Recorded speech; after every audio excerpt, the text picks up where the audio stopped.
Forum FM. Radio Forum FM 105.8.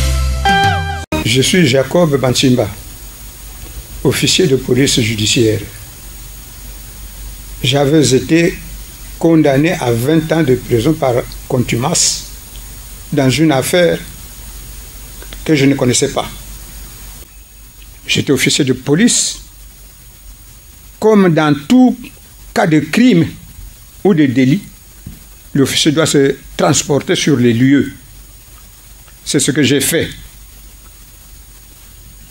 Tout ce que j'ai recueilli là-bas comme indice, je devais les interpréter à partir de mon bureau.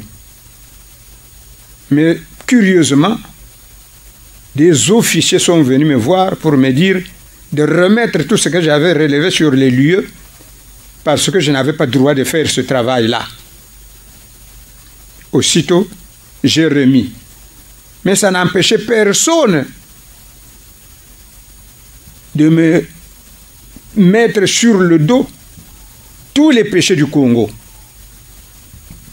Jusqu'aujourd'hui, je ne suis ni repris à la police, ni révoqué, comme je venais de le dire au début. Mais je continue, par contre, à souiller de la misère. C'est pourquoi tout ce que j'avais fait, ce n'était pas un mal. Ça se fait tout le temps. Et c'est ce que j'ai fait toute ma vie dans le même service. Mais ce jour-là, ça devenait quelque chose de spécial. Que c'était dangereux, que c'était ceci, que c'était cela. Mais je n'avais fait que mon travail. Et c'est le travail que je faisais tous les jours. Pourquoi ce jour-là, ça devenait dangereux? Mais pourtant, tout ce que j'avais relevé comme indice avait été repris. Mais pourquoi on continue jusqu'à aujourd'hui à me noyer? Pourtant, à la conférence nationale, tout a été passé en revue. Tout a été vu. Des gens se sont expliqués en dehors de moi. Moi, je n'ai pas été appelé à la conférence nationale, je ne sais pas pourquoi. Et à qui je dois maintenant me confier? Certainement, le dernier recours que j'ai, c'est les droits de l'homme. Je suis Jacob Bantimba. J'ai travaillé dans la police de mon pays. Un jour, comme d'habitude, j'ai été appelé à identifier un corps qu'on aurait trouvé quelque part. Pour le moment, c'est ça, à moi, c'est qu'on a encore besoin de quelque chose. Mais de toute façon, moi, tous ces corps-là, je les ai vus. Puisque j'étais criminaliste, tous ces corps, je les ai vus. J'ai vu le corps de Massamba Deba, j'ai vu le corps du cardinal, j'ai vu le corps du président Ouabi, j'ai vu ça.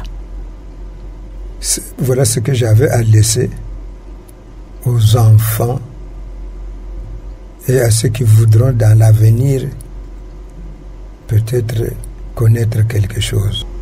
La façon dont il a été exécuté, c'était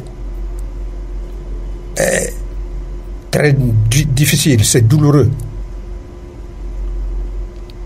Qu'est-ce qu'il fallait faire? Après avoir, puisque le corps était méconnaissable, il fallait donc chercher à l'identifier. Donc, relever d'abord les empreintes digitales qui existaient encore. Quant à la prise de photographie, on ne pouvait prendre que le corps en général, puisque la tête n'existait presque plus. La manière dont il avait été exécuté, certainement que l'arme a été utilisée à bout touchant. Et que la balle, en entrant dans le crâne, a dû entraîner tous les gaz, ce qui a laissé exploser le crâne. Donc de la tête, il ne restait qu'un petit lambeau On ne pouvait donc, ce petit lambeau ne pouvait pas servir à identifier.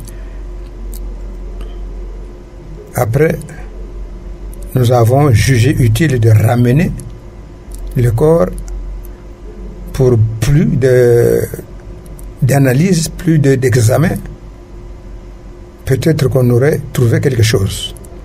Mais juste à ce moment, on nous dit que non, c'était le corps du président de la République qui venait d'être condamné à mort et exécuté. Mais c'est aussi, il y en a peut-être qui connaissent mieux, et avec le temps, on aura encore des lumières plus que ce que je dis là. Mais pour moi, ce que je sais, ce n'est que celui-là, c'est ça. Voilà mon petit cadeau aux enfants et à ceux qui voulont, dans l'avenir, en connaître quelque chose.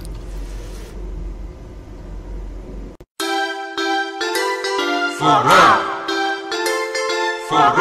FM. Radio Forum FM 105.8.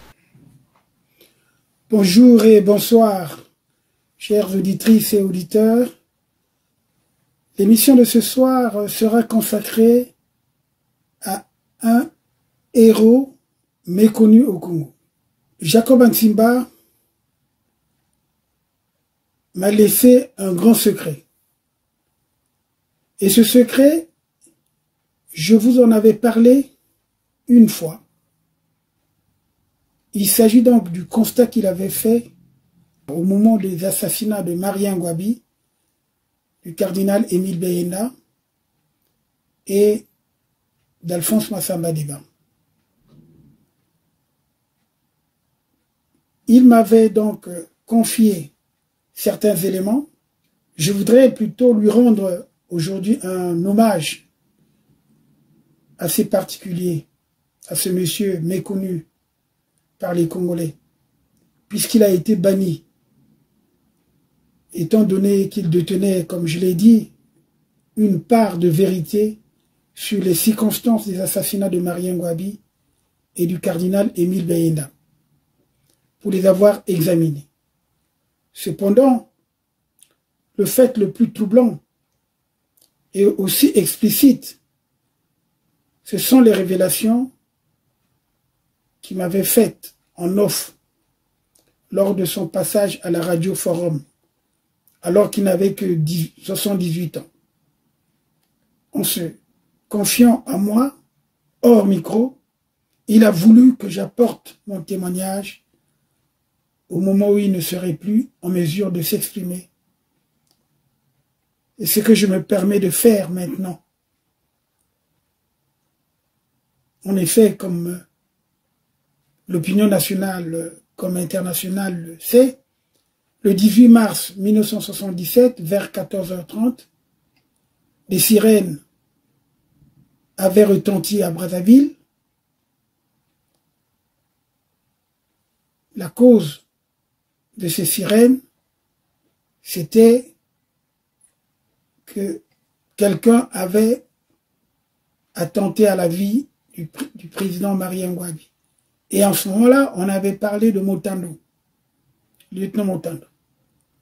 Les instructions furent donc données à des responsables politiques et administratifs de diffuser l'information au niveau de tout leur personnel, en précisant bien le nom du lieutenant Yves Motando. Cependant, à ce moment-là, seuls quelques proches du pouvoir savaient que Marien Ngouabi venait d'être assassiné par Sassou, qui accomplissait sa mission après une tentative d'assassinat par sabotage de l'hélicoptère 1 an plus tôt, puisque tout le monde le savait. Donc le 19 mars 1977, un jour après donc la voix du commandant Sassou Nguesso, ministre de la Défense, incrédule, on a pris donc la fatidique nouvelle de la mort du commandant Marien Ngouabi, l'arme à la main.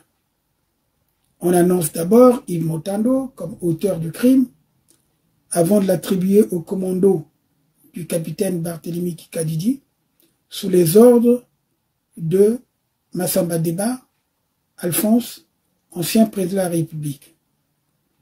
Donc, le 19 mars 1977, lorsque les peuples du monde apprennent l'existence au Congo-Brazzaville d'un commandant du nom de Denis Sassou Nguesso, le cadavre du président Marien Ngouabi était à la morgue de l'hôpital général de Brazzaville. Il venait d'être assassiné 24 heures auparavant. Cette tragédie se produisait au moment même où l'armée nationale congolaise était en état d'alerte maximum. Les premières informations donc officielles annonçaient que le président Marien Ngouabi avait été assassiné par le lieutenant Yves Moutando, originaire de la région de la Likoala. Ordre avait été donné aux responsables des administrations de communiquer le nom de cet officier à tout leur personnel. Mais des heures après, une autre version attribuait la mort du président Marien Ngouabi à un commando dirigé par un officier à la retraite, le capitaine Kikadidi, originaire de la région de Poul. Donc, le véhicule de cet officier, une vieille 404 Peugeot, se trouvait effectivement garé devant la résidence présidentielle. En même temps que le commandant Marien Ngouabi, plusieurs hommes de rang de sa garde personnelle avaient été tués, ainsi que des civils qui appartenaient à ce qu'on appelait désormais commando. Alors, dans la confusion intervenue pendant cette attaque et suite à la riposte des troupes en alerte autour de cette résidence, il est toujours difficile de désigner les vrais responsables de cette tuerie. Les commandos des civils, excepté leur chef, ne portaient pas d'armes selon certains témoins, et comme vous l'avez suivi d'ailleurs dans les vidéos que j'ai mis en ligne, des témoignages émanant de la conférence nationale. Mais fait curieux, au cours de la conférence nationale, celui qui aurait pu apporter des témoignages également sur le constat qu'il avait fait sur le corps du président Ngouabi et le président Massamba Deba, et même le cardinal Émile Benga, le lieutenant Jacob Ansimba, officier de police judiciaire, il n'a jamais été entendu. Je me permets de vous faire passer son témoignage. Mais en tout cas, après ce témoignage, puisque nous n'avons pas pu livrer toutes les informations, étant donné que la personne allait se trouver en danger. Il m'a décrit ce que je vous ai toujours dit, que le corps du président Massamba Deba était pratiquement méconnaissable.